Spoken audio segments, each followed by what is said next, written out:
Luto tayo ng biswa soup. Busahin muna natin yung ating sahog. Halu-haluin lang natin yan. Hindi na tayo maglalagay ng mantika. Kapag light golden brown na, susunod na natin yung ating sibuyas at bawang. Sabay-sabay na. Kapag translucent na, maglalagay na tayo ng tubig. Siguro mga 5 cup na tubig. Tapos sunod natin yung ating miswa. Konti lang ilalagay natin para hindi masyadong malapot. Ayoko kasi nung masyadong malapot sa miswa soup. Kapag malambot na yung miswa, lalagay na natin ngayon yung ating gulay. Patola. Maglalagay na rin tayo ng paminta. Susunod natin yung ating seasoning. Halu-haluin lang natin yan.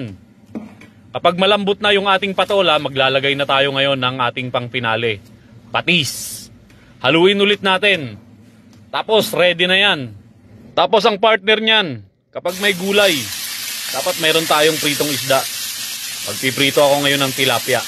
Ganyan lang kasimple. Halika, kain tayo.